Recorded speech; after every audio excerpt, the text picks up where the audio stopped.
Hello दर्शकों, नमस्कार। आप सभी का खबर24.com के फेसबुक पेज में और यूट्यूब चैनल में मैं अभिषेक धीमान इस लाइव प्रोग्राम में एक बार फिर से आप सभी दर्शकों का स्वागत और अभिनंदन करता हूं। आप जल्दी से हमारे बीच जुड़े और अपना संविधान इस सीरीज का हिस्सा बने। दर्शकों, आज अपना संविधान सीरीज का 4th एपिसोड है जो आपके साथ हम लाइव परिचर्चा इस बार कर रहे हैं। और चर्चा हमारी प्रारंभ एक संविधान क्या होता है, क्यों आवश्यक है, संविधान सभा, उसके बारे में हमने बातचीत की। फिर एक बार हमने जो टॉपिक स्टार्ट किया था वो था मौलिक अधिकार। नागरिकों को दिए गए संविधान द्वारा प्रदत्त मौलिक अधिकारों पर हम चर्चा कर रहे हैं। और मौलिक अधिकारों में भी फर्स्ट ऑफ ऑल हमने बात की थी समानता का अधिकार, फिर हमने स्वतंत्रता का अधिकार। अब उसके आगे जो नागरिकों को अधिकार प्राप्त है उन पे हम चर्चा करेंगे। तो हमारे साथ जल्दी से जुड़े।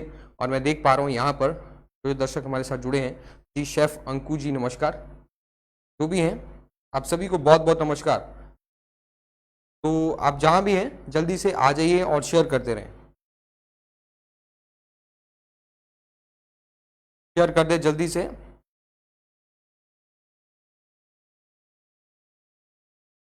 उम्मीद है आप मुझे देख पा रहे हैं। आपको ये काम करना है कि आपको जल्दी से इसको शेयर कर देना और अपना संविधान एपिसोड के इस 4थी सीरीज में मैं आप सभी दर्शकों का तहे दिल से एक बार फिर से स्वागत और अभिनंदन करता हूं। सबसे पहले आप बताइए कि कौन कौन से दर्शक हमारे साथ इस समय जुड़ चुके हैं और शेयर करने वाले हैं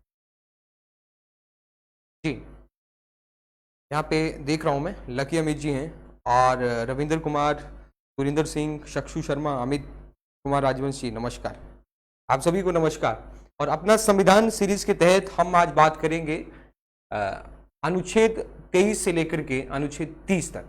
मुख्यतः दर्शकों, आज सबसे जो आज के इस दौर में सबसे ज्वलंत मुद्दा, सबसे चर्चा का जो अधिक विषय बना हुआ है, शोषण के विरुद्ध अधिकार पे तो खैर हम बात करेंगे ही, लेकिन साथ ही साथ हम बढ़ेंगे जो लोगों को धार्मिक स्वतंत्रता दी गई है, किस तरह से वो सही है, गलत है, लेकिन संविधान द्वारा दी गई है, गलत तो उसको नहीं हम कह सकते हैं, लेकिन फिर भी जो इन अधिकारों का अगर कोई गलत फायदा उठाता है तो किस तरह से वो चर्चा का विषय बनता है, उस पर हम बात करेंगे। रेणु ठाकुर, इंद्रजीत जी, जी शेयर कर दे जल्दी से आपको शेयर इसको कर देना है। मैं देख पा रहा हूँ आप लोग लिख भी रहे हैं कि मैंने शेयर कर दिया है जी। हाँ जी, बिल्कुल शेयर इसको जल्दी से करें। तो बिल्कुल हम समय वेस्ट ना करते हुए आगे बढ़ते हैं। क्या है अपना संविधान के इस 4थे एपिसोड में खास उस पर चर्चा कर रहे हैं। देखिए दर्शकों, अपना संविधान की जी, कहान दिमाग जी नमस्कार, लक्ष्मी ठाकुर जी, शिवानी वर्मा, साक्षी शर्मा, आप जो भी हैं। भारत के संविधान यानी अपना संविधान जो खबर 24 का ये सीरीज है, इसमें आज हम बात करने जा रहे हैं सबसे पहले शोषण के विरुद्ध अधिकार, राइट अगेंस्ट एक्सप्लॉयटेशन, उसके तहत क्या क्या प्रावधान है। सबसे पहले आप ये ध्यान रखें कि शोषण के विरुद्ध अधिकार के तहत भारतीय संविधान में कुल अनुच्छेद जो है 19 से लेकर के 22 तक आते हैं। इसमें 19 है, 20 है, 21 है और 22 है। सॉरी, शोषण के विरुद्ध के अधिकार तो हमारा ये तो हमने पढ़ लिया है स्वतंत्रता का अधिकार के तहत, लेकिन शोषण के विरुद्ध अधिकार के तहत हमारे जो अनुच्छेद आते हैं वो है अनुच्छेद 23 और 24, जिसमें सबसे पहले लिखा है बेगार प्रथा पर रोक, यानी राज्य बेगार प्रथा पर रोक लगाएगा, और दूसरा लिखा है मानव के व्यापार पर रोक। सबसे पहले दोस्तों हम आर्टिकल 23 और 24 पे बढ़ते हैं कि अनुच्छेद 23 और 24 क्या है, इसके बारे में जानना क्यों आवश्यक है। आखिर भारतीय संविधान में द्वारा नागरिकों को राज्य के विरुद्ध ये जो अधिकार प्राप्त हुए हैं, राज्य इनका हनन नहीं कर सकता, संविधान ही इनकी रक्षा करता है, उनको हम जानने की कोशिश करेंगे। अभी भी देख रहा हूं मैं बहुत कम लोग हमारे साथ जुड़ रहे हैं, लेकिन फिर भी शेयर आप करते रहें, ठीक है। शिवानी वर्मा, अंजू जरियाल, पिया धीमान, आप जो भी हैं, ठीक है। मैं नाम नहीं लूंगा, इससे कहीं ना कहीं थोड़ा सा डिस्ट्रैक्शन होगा, लेकिन फिर भी मैं आपके नाम बाद में जरूर लूंगा। अनुच्छेद 23 और 24 क्या है दोस्तों? अनुच्छेद 23 साफ शब्दों में कहता है कि राज्य क्या करेगा, बेगार प्रथा पर रोक लगाएगा। बेगार प्रथा, बेगार प्रथा का मतलब है कि किसी व्यक्ति का, कि आप किसी भी व्यक्ति से बेगार नहीं करवा सकते। बेगार का मतलब है कि कई बार क्या होता है कि जिस व्यक्ति का जितना मानदेय बनता है उसको उतना उचित मानदेय नहीं मिलता, या किसी व्यक्ति के, आपने बहुत सारी प्रथाएं हैं देखी हैं, उसके बारे में डिस्कस करेंगे। जैसे आप लोग जानते हैं कि बहुत सारी प्रथाएं हैं जिसको आप जैसे राजस्थान में है, हिमाचल में भी हेठ प्रथा रही है, राजस्थान में सागड़ी, हाली प्रथा, इस तरह की जो प्रथाएं हैं जिसके तहत इंसान से क्या किया जाता है, आदमी से सिर्फ 2 वक्त का खाना दिया जाता है और उसके बदले में सिर्फ वो 2 वक्त का खाना है, उसके बदले में वो 24 घंटे काम करता है। इसको कहते हैं बेगार प्रथा।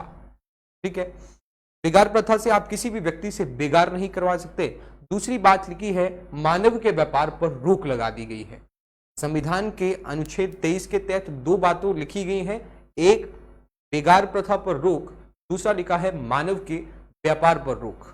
मानव के व्यापार का मतलब है, आपने देखा है कि यही जो मैं आपसे बात कर रहा हूं, सागड़ी और हाली प्रथा, जिसके तहत कुछ तो बंधुआ मजदूरी कहते हैं, वो उसके तहत आप किसी भी व्यक्ति से मानव का व्यापार, जिसको मीडिया की भाषा में कहा जाता है कबूतरबाजी, कबूतरबाजी पर रोक लगा दी गई। लेकिन आप ध्यान रखें कि इस तरह से कोई भी इस तरह से कबूतरबाजी नहीं कर सकता, या मानव को जिस तरह से वस्तुओं को खरीदा और बेचा जाता है उस तरह से मानव को खरीदना और बेचना, उसको कहते हैं कबूतरबाजी। इस पे रोक लगा दी गई है। और साथ ही साथ आप दर्शकों ये भी ध्यान रखें कि कबूतरबाजी के तहत सरकार ने, संविधान ने रोक तो लगाई है, लेकिन सरकार चाहे तो राष्ट्रहित में काम करवा सकती है। अपने मूल कर्तव्य भी पढ़े हैं कि राष्ट्रहित के लिए हमेशा आपको समर्पित होना चाहिए, तो ये बातें साफ कही गई हैं। फिर आगे हम बढ़ेंगे। ये जो मैंने आपको कहा है, सामने लिखा आपके सामने, बंधुआ मजदूरी पर रोक है, बेगार प्रथा, तो ये आप अनुच्छेद 23 को बहुत ध्यान रखें। फिर उसके आगे बढ़ते हैं, हमारा अनुच्छेद आता है 24। आर्टिकल 24 दर्शकों ये कहता है कि अनुच्छेद 24 के तहत जो भी आपकी बाल श्रम पर रोक है, राज्य बाल श्रम नहीं होने देगा या नहीं करवाएगा। अगर आप देखते हैं कि जब हम कहीं जाते हैं तो वहां पे बच्चे छोटे छोटे काम कर रहे होते हैं, जैसे हम चाय के ठेले पे देखते हैं आप लोग, तो कई बार छोटे छोटे बच्चे वहां पे काम कर रहे होते हैं। तो बाल श्रम पे पूरी तरह से रोक लगा दी गई है। खास तौर पे मैं बात करूं तो अनुच्छेद 24 में क्या लिखा है वो आपको जरूर बताऊंगा कि 14 वर्ष से कम आयु के बच्चों पर ऐसे किसी खतरनाक कारखाने, खतरनाक जो उनकी जान को जोखिम में डालता हो, ऐसा कोई भी काम उनसे नहीं करवाया जा सकता। तो वर्तमान का कानून तो यही कहता है कि बच्चों से कोई भी छोटा आप काम नहीं करवा सकते हैं, लेकिन फिर भी हमारा संविधान कहता है कि ऐसा कोई काम जो उनकी जान को जोखिम में डाल सकता हो, तो 14 वर्ष से कम आयु के बच्चों के लिए प्रावधान किया गया है। यह आपका अनुच्छेद 24 कहता है। आप लोग देखते हैं कि छोटे छोटे बच्चों में काम होते हैं, छोटे छोटे बच्चों से जब काम करवाए जाते हैं, तो ये इस तरह का ऐसा काम जो उनकी जान को जोखिम में डाल सकता हो, ऐसे काम पे पूरी तरह से रोक लगाई गई। जी, उम्मीद है आप मुझे सुन पा रहे हैं। फिर बढ़ते हैं, उसके बाद आता है हमारा धार्मिक स्वतंत्रता का अधिकार, अनुच्छेद 25 से लेकर के 28 तक। 23-24 आपने पढ़ा, 25, 26, 27 और 28 ये आता है दोस्तों right to freedom of religious. आपके पास धर्म की स्वतंत्रता है। धर्म की स्वतंत्रता के तहत हम लोग बात करें तो आपके पास 3 तरह की स्वतंत्रताएं दी गई हैं। धर्म के संदर्भ में आप क्या क्या कर सकते हैं? पहला, आप अपने अपने धर्म के अनुरूप आचरण कर सकते हैं। हर व्यक्ति अपना धर्म उसका जो कहता है उस धर्म का वो प्रचार और प्रसार कर सकता है। और तीसरी बात लिखी है, उसके पास अंतःकरण की स्वतंत्रता है, फ्रीडम ऑफ द कॉन्शियस। ये 3 बातें लिखी हैं, धर्म के अनुरूप आचरण करना, धर्म के अनुरूप प्रचार प्रसार करना, ये बातें, और अंतःकरण की स्वतंत्रता है। अब हम बात करेंगे कि किन कंडीशंस में आपको ये स्वतंत्रताएं दी गई हैं। आपको ये ध्यान रखना है कि ये जो आपके पास धर्म से संबंधित स्वतंत्रताएं हैं, ये निर्बाध नहीं है, इन पे कुछ सीमाएं हैं। अगर आप कुछ ऐसा काम करते हैं तो आपकी इन धार्मिक स्वतंत्रताओं पे रोक भी लगाई जा सकती है। उम्मीद है आप, मैं जो कह रहा हूं वो आप समझ पा रहे हैं और आपने सुना भी होगा। अब मैं आपके साथ बातें साझा करता हूं कि क्या होता है। तो हमने पढ़ा था कि धर्म के अनुरूप आचरण करने के तहत, अब सबसे पहले हम बढ़ते हैं कि कुछ धर्मों के एग्जाम्पल मैं आपके साथ साझा कर रहा हूं। सिख धर्म, मुस्लिम धर्म, जैन धर्म, हमारे सामने बातें लिखी हैं। अब आपने ये तीनों बातें बहुत ध्यान से इनको दिमाग में बिठाना है, फिर मैं आपको बताऊंगा कि क्या लिखा है, ये क्या मतलब इसका है। पहला, धर्म के अनुरूप आचरण करने की स्वतंत्रता धर्म का प्रचार प्रसार करने की स्वतंत्रता और अंतःकरण की स्वतंत्रता। सबसे पहले हम बढ़ते हैं सिख धर्म की ओर। हमने जब दर्शकों बात की थी कि जब आपने 19 का सब क्लॉज 1 पढ़ा था, उसमें हमने 6 प्रकार की स्वतंत्रताएं पढ़ी थी। उसमें जो दूसरी स्वतंत्रता थी वहां पे लिखा था कि शांतिपूर्वक सम्मेलन करने की स्वतंत्रता है, बिना हथियारों के, assembling without any arms and peacefully. आप शांतिपूर्वक सम्मेलन कर सकते हैं। लेकिन कल मैंने आपको एग्जांपल दिया था कि सिख धर्म के जो फॉलोअर्स हैं, सिख धर्म के जो अनुयायी हैं, तो उनके पास ये तलवार नुमा जो हथियार आपको सामने दिखाई दे रहा है, कटार होती है। तो सिख धर्म के अनुयायियों के लिए 5 क जो होते हैं, केस, कंगा, कटार, कृपाण, इस तरह से, तो उनके लिए अनिवार्य होते हैं। लेकिन तो ये मुद्दा भी आप लोग जानते हैं कि इस तरह से तो शांतिपूर्वक सम्मेलन नहीं है। लेकिन मैंने आपको कल बताया था कि आपका अनुच्छेद 25 यही कहता है कि सभी व्यक्ति अपने अपने धर्म के अनुरूप आचरण कर सकते हैं। ये जो बात मैंने आपको सामने लिखी थी, धर्म के अनुरूप आप आचरण कर सकते हैं, तो ये अनुच्छेद 19 का उल्लंघन नहीं है जो कहता है शांतिपूर्वक सम्मेलन करने की बात करता है। बल्कि आप ये ध्यान रखें, ये जो बात मैंने कही है, आर्टिकल 25 सभी व्यक्तियों को अपने अपने धर्म के अनुरूप आचरण करने की स्वतंत्रता है। उम्मीद है समझ रहे हैं। ठीक है, तो ऐसा संविधान में भी लिखा है कि सिखों के द्वारा ये जो धर्म का पालन है, ये अनुच्छेद 19 का उल्लंघन नहीं है, बल्कि अनुच्छेद 25 के तहत अपने धर्म के अनुरूप आचरण करने की स्वतंत्रता। उसके बाद हम बढ़ते हैं मुस्लिम धर्म की ओर। आपने एक मुद्दा सुना है ट्रिपल तलाक। तो ट्रिपल तलाक जब किया गया वर्ष 2017 में, ट्रिपल तलाक पे जो बैन लगाया गया था, आपने तलाक के नाम सुने हैं, तलाक के बिद्दत।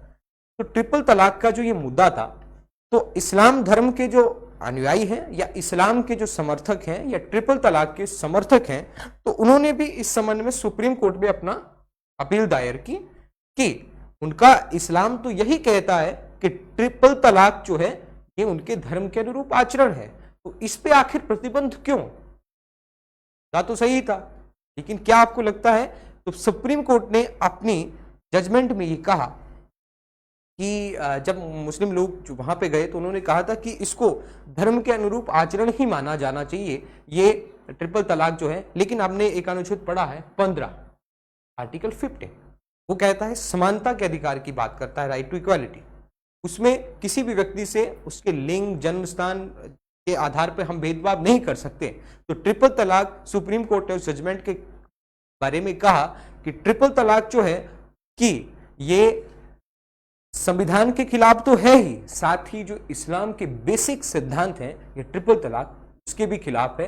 तो ये जो है ये आपकी क्या है, ये क्या है, ये आर्टिकल 15 का उल्लंघन है। लेकिन अनुच्छेद 25 के तहत ये धर्म के अनुरूप आचरण नहीं है, क्योंकि आपकी इन स्वतंत्रताओं से यदि किसी की आजादी पर या किसी की तरह का कोई भेदभाव होता है, ट्रिपल तलाक सीधे प्रत्यक्ष तौर पर महिलाओं के विरुद्ध एक कृत्य है, जिसको मेरे हिसाब से तो बर्दाश्त नहीं किया जाना चाहिए।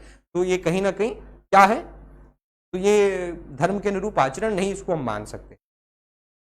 उम्मीद है ये बात भी आपने समझ ली होगी, गए होंगे। ठीक है, फिर उसके आगे बढ़ते हैं। फिर आता है, आपने जब हमने बात की थी तो हमने एक अनुच्छेद पढ़ा था 21, वो कहता है कि जीवन जीने का अधिकार विद डिग्निटी, आप गरिमा के साथ अपना जीवन जी सकते हैं। ये बात सत्य है, हमने अनुच्छेद 21 के तहत अभी पिछले कल ही पढ़ी है या आपके साथ साझा की। अनुच्छेद 21 के तहत हमने जीवन जीने के अधिकार की दोस्तों बात की। तो जीवन जीने का मतलब है कि आप एक अच्छा जीवन जी सकें, और अगर आप स्वयं को मृत्यु की ओर धकेलने का अगर प्रयास करते हैं तो वो आपके जीवन जीने के अधिकार के खिलाफ है। ये आपके सामने एक तस्वीर दिखाई दे रही है, ये जैन प्रथा, जो जैन धर्म का नाम आपने सुना है, जैन धर्म में एक प्रथा है जिसको कहते हैं संथारा प्रथा। संथारा प्रथा में क्या होता है कि जैसे ही व्यक्ति बुजुर्ग अवस्था में आता है तो वो अन्न और जल लेना छोड़ देता है, खाना पीना छोड़ देता है। तब इसको जब चैलेंज किया गया या कुछ लोगों ने कहा कि अगर आप ऐसे अन्न जल लेना छोड़ रहे हैं, लेकिन जैन धर्म के जो फॉलोअर्स हैं वो कहते हैं कि इससे उन्हें मोक्ष की प्राप्ति होती है, धीरे धीरे वो अपना शरीर देह त्याग देते हैं अपना, तो फिर अन्न और जल छोड़ देने से आप स्वयं को मृत्यु की ओर धकेल रहे हैं। और ये सरेआम हम देखें तो अनुच्छेद 21 का उल्लंघन है, क्योंकि आपको जीवन जीने के अधिकार की व्याख्या करता है। तब सुप्रीम कोर्ट ने ये कहा, ये मामला लंबे समय तक कोर्ट के अधीन रहा। कोर्ट ने कहा जी नहीं, ये अनुच्छेद 21 का उल्लंघन नहीं है, लेकिन आप ध्यान रखें कि अनुच्छेद 25 ये कहता है कि अपने धर्म के अनुरूप आप आचरण कर सकते हैं, ये उसी के अंतर्गत आएगा। उम्मीद है दर्शकों जो आप सुन रहे हैं वो समझ भी पा रहे हैं। उसके बाद ये है, इस संबंध में कुछ रैलियां चली थी उस समय कि ये धर्म के जो संथारा प्रथा को बैन किया जा रहा था, तो उसके समर्थन में ये उस समय प्रदर्शन हुए थे। इसके बाद में आपने ये सामने तस्वीर देख रहे हैं, ये है आपके हमीरपुर में बाबा बालकनाथ जी की मंदिर है। यहाँ पे आप देखें दर्शकों, जो भी उस समय उस मतलब जो वहाँ पे गए हैं, बाबा बालकनाथ मंदिर हमीरपुर डिस्ट्रिक्ट में है, हमीरपुर जिला में है। यहाँ पे आप लोग जानते हैं कि जब दर्शन करने के लिए जाते हैं तो पुरुष जो हैं वो मंदिर की मुख्य द्वार, मुख्य जो मंदिर है उस तक पहुंच सकते हैं, जबकि महिलाओं को अंदर आने की अनुमति वहां पे नहीं है, वो दूर से ही दर्शन कर पाती हैं। तो ये क्या है, ये अनुच्छेद 25 के तहत अगर हिंदू धर्म या यही कहता है कि मंदिर में वही नहीं जा सकती हैं महिलाएं, तो ये क्या है, मेरे हिसाब से ये भी आर्टिकल 15 का उल्लंघन है कि हम किसी भी आधार पर। और दूसरी बात हम कहें तो 25 यही कहता है कि सभी प्रकार के सार्वजनिक स्थल सभी वर्गों के लिए खुले रहेंगे, उसका सरेआम ये बात जो है उल्लंघन करती है। उम्मीद है ये बात भी आपने सुनी हो, ठीक है। ये थोड़ा सा आप ध्यान रखें। ये है आपका अनुच्छेद 15, ये कहता है कि सभी प्रकार के सार्वजनिक स्थल, सार्वजनिक स्थल का मतलब है सभी प्रकार के आपके जो तालाब हैं, मैदान हैं, पार्क हैं, सार्वजनिक पार्क हैं, ये सभी तरह के वर्गों के लिए खुले रहते हैं। तो सभी प्रकार के वर्गों के लिए खुले रहेंगे। और अनुच्छेद 25 ये कहता है कि हिंदू धर्म के सभी स्थल सभी वर्गों के लिए खुले रहेंगे। साफ लिखा है किस धर्म के, हिंदू धर्म के सभी स्थल सभी वर्गों के लिए खुले रहेंगे। लेकिन यहाँ पे हिंदू का मतलब सिर्फ हिंदू ही नहीं, हिंदू का मतलब है, हिंदू का मतलब यहाँ पे जैन भी है, हिंदू का मतलब यहाँ पे सिख भी है, हिंदू का मतलब यहाँ पे बौद्ध धर्म भी है। हिंदू धर्म के सभी स्थल सभी वर्गों के लिए खुले रहेंगे। वर्गों का मतलब है कि हर कोई उसमें प्रवेश ले सकता है, चाहे किसी धर्म से हो, किसी लिंग से हो, कोई भी हो, महिला हो, पुरुष हो, किन्नर हो, कोई भी हो, वो कहीं भी हिंदू धर्म के सभी स्थलों में प्रवेश कर सकता है। उम्मीद है ये जो बात मैंने आपसे कही ये समझ गए होंगे। अब दोस्तों हमने ये स्वतंत्रताएं आपके साथ साझा की। ये जो स्वतंत्रताएं हैं इसमें आप ये ध्यान रखें कि क्या इन स्वतंत्रताओं पे किसी तरह की रोक लगाई जा सकती है। तो दर्शकों आप बिल्कुल ध्यान रखें कि यदि आपकी इन धार्मिक स्वतंत्रताओं से, 3 बातें लिखी हैं, पब्लिक ऑर्डर यानी लोक व्यवस्था को, सदाचार यानी मोरालिटी को, और तीसरा लिखा है किसी के स्वास्थ्य को अगर कोई नुकसान पहुंचता है तो आपकी धार्मिक स्वतंत्रताओं पे रोक लगाई जा सकती है। समझ गए मैंने जो कहा, मैंने जो आपसे बात साझा की वो आप समझ गए हैं। यदि आपकी इन स्वतंत्रताओं से, जो भी स्वतंत्रताएं हैं, धर्म के अनुरूप आचरण करना, धर्म का प्रचार प्रसार कर सकते हैं, और तीसरी बात भी मैंने आपसे अभी कही कि आप अंतःकरण कर सकते हैं।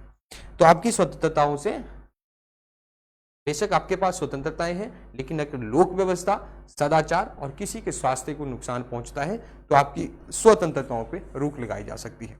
उसके बाद हम बढ़ते हैं आगे अनुच्छेद 26 की तरफ। अनुच्छेद 26 कहता है कि धार्मिक संस्थाओं को हम स्थापित कर सकते हैं, अपनी अपनी धार्मिक संस्थाओं को, टू एस्टैब्लिश रिलीजियस इंस्टीट्यूशन, अपनी धार्मिक संस्थाओं का प्रबंधन कर सकते हैं। हाउ टू मैनेज, जो उनकी संपत्तियां हैं, जिसको आप जंगम और स्थावर, मूवेबल एंड इमूवेबल, चल और अचल संपत्तियां हैं, उनको अर्जित कर सकते हैं और उनको प्रयोग करने का अधिकार भी हमें अनुच्छेद 26 के तहत दिया गया है। भारत के प्रत्येक व्यक्ति को धार्मिक संस्थाएं स्थापित करने का अधिकार है, उनका प्रबंधन करने का, उनकी चल और अचल संपत्ति अर्जित करने का अधिकार है, और साथ ही साथ इनको प्रयोग करने का भी अधिकार है। ये ध्यान रखें। फिर आप ये ध्यान रखें कि आप लोग कहेंगे कि ये धार्मिक संस्थाओं में, जैसा कि मैं आपको कहूं कि अनुच्छेद 28 ये कहता है कि आप क्या कर सकते हैं, किसी भी धर्म को किसी एक धर्म को बढ़ावा नहीं दिया जा सकता। लेकिन आपने देखा है कि मुस्लिम मदरसे जो होते हैं वहाँ पे धार्मिक शिक्षा, इस्लाम की शिक्षा दी जाती है।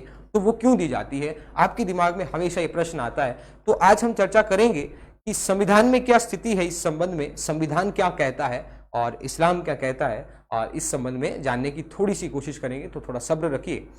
देखिए, यहाँ पे साफ लिखा है अनुच्छेद 28 में कि एक धर्म को राज्य कभी भी बढ़ावा नहीं देगा। राज्य हमारा खैर धर्मनिरपेक्ष है, लेकिन हम किसी एक धर्म को कभी बढ़ावा दे ही नहीं सकते, या राज्य का धर्म के साथ कोई खास संबंध नहीं होता है, राज्य हस्तक्षेप नहीं करता है। राज्य अपने रास्ते पे है, धर्म अपने रास्ते पे है। लेकिन अगर उस धर्म से किसी तरह का कोई आप लोक व्यवस्था, सदाचार, स्वास्थ्य को नुकसान पहुंचाते हैं तो राज्य अवश्य रूप से उसमें हस्तक्षेप कर सकता है। धार्मिक शिक्षा पर रोक की बात तो दर्शकों हमने की, और हमने कही एक धर्म को बढ़ावा नहीं है। अब यहाँ पे आपको योगी आदित्यनाथ जी की तस्वीर भी दिखाई दे रही है। योगी आदित्यनाथ जी ने क्या कहा?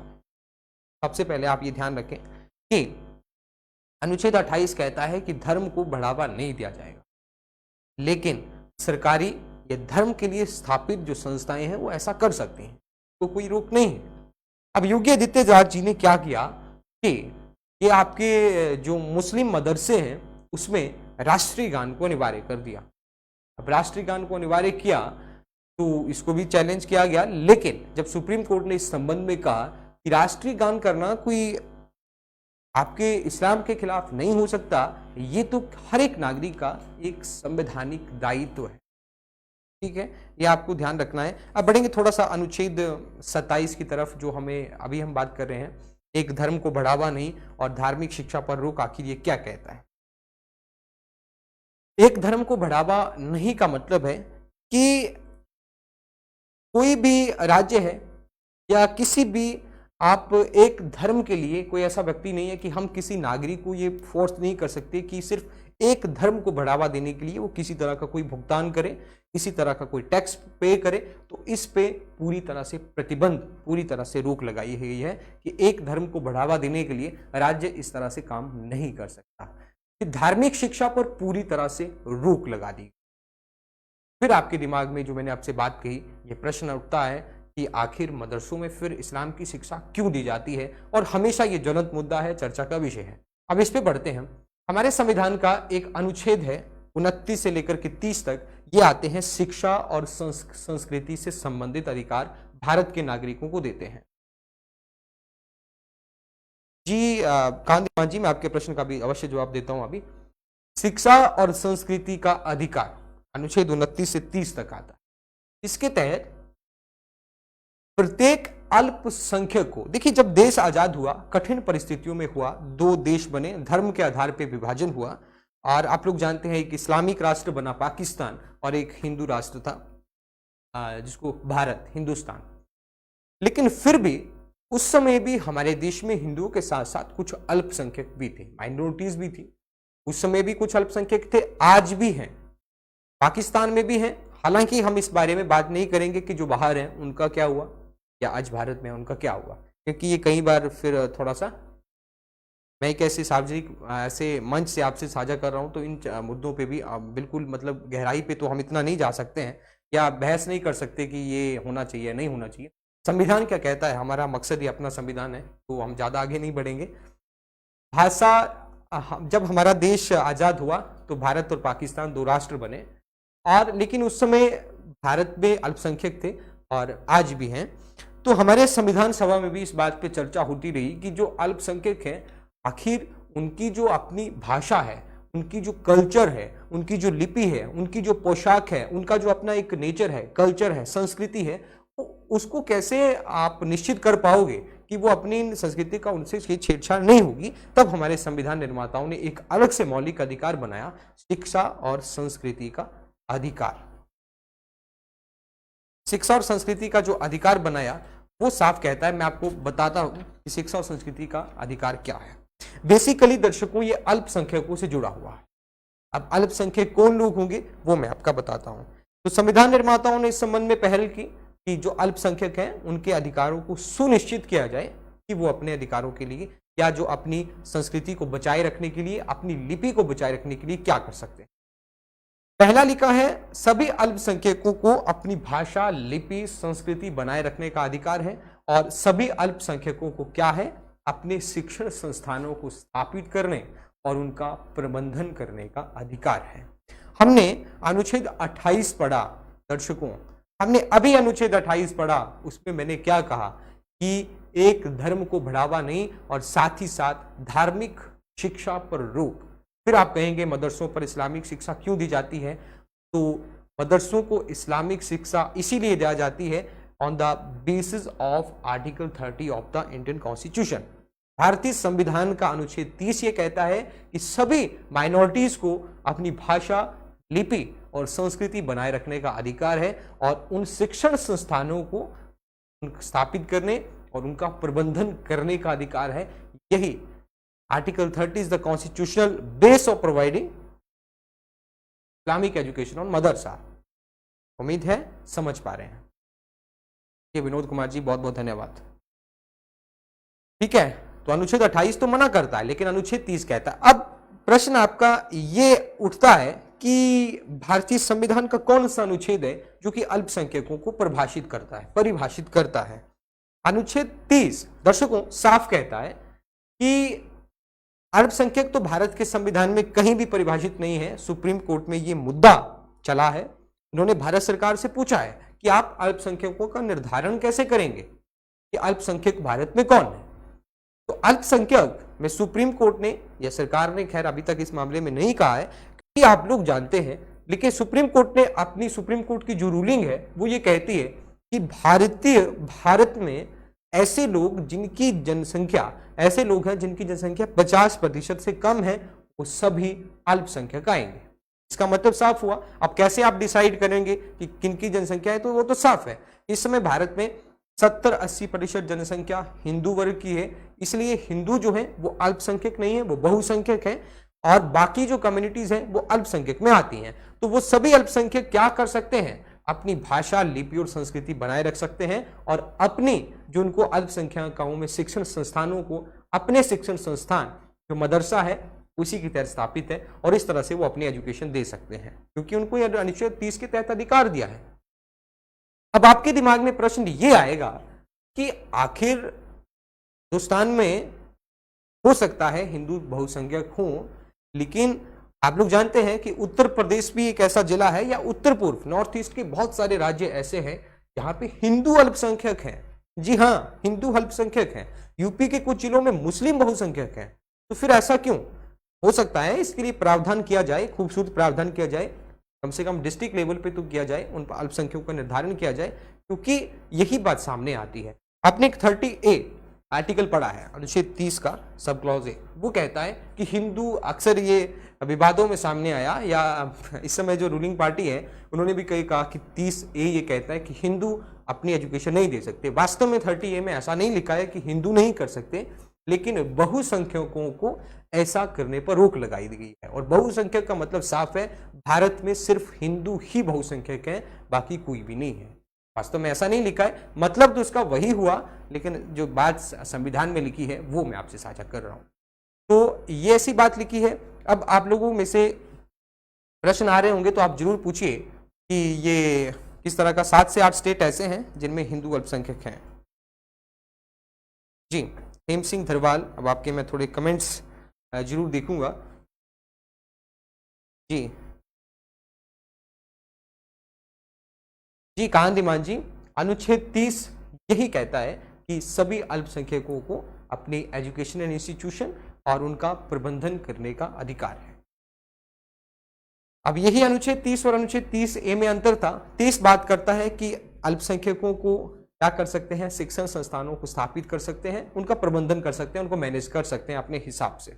और 30A भी जो बात कही है वो ऐसा सामने भी लिखा है कि why article 28, 29 and 30 of the Indian constitution is anti Hindu. तो एंटी हिंदू तो है, वास्तव में अगर सही मायने पे कहें तो एंटी हिंदू हो सकते हैं, क्योंकि वो अल्पसंख्यकों की, माइनॉरिटीज की बात करते हैं। जब देश आजाद हुआ, धर्म के आधार पर विभाजन हुआ, हिंदू बहुल राष्ट्र भारत बनाया गया और मुस्लिम बहुल राष्ट्र पाकिस्तान बनाया गया, तो हिंदू थे। लेकिन उस समय की स्थितियां और आज की स्थितियों में दर्शकों बहुत अंतर है। जब देश आजाद हुआ तब अल्पसंख्यकों के अधिकारों को भी सुनिश्चित किया जाना था। अगर सोचे, अगर इस तरह के प्रावधान नहीं होते तो अक्सर मैं अपने धर्म को टारगेट नहीं कर रहा हूं, लेकिन अगर ऐसा नहीं होता तो हो सकता है हम में से अगर हम देखें तो अगर एक साफ मुद्दे पे चले, मैं कोई गौ हत्या का कोई ये नहीं हूं कि मैं गौ हत्या का मतलब नहीं होनी चाहिए, बिल्कुल नहीं होनी चाहिए, क्योंकि हमारा धर्म यही कहता है। लेकिन अगर इस्लाम धर्म कहता है कि गौ हत्या कोई विशेष पाप नहीं है, लेकिन आप देखें कि हम भी कई बार क्या होते हैं कि इस तरह से दोगली राय रखते हैं कि एक तरफ से तो आप देखें कि हजारों की जो आवारा पशु हैं, आवारा गायें हैं जो कि ऐसे घूम रही हैं, तो मतलब उनका केयर करने वाला कोई नहीं है। तो उस हिसाब से तो देखें तो उस तरह से मतलब मर के जीने से तो अच्छा है। तो गौ हत्या का नाम है पक्षधर हूं ना, मतलब इस तरह से आप मत मानिएगा।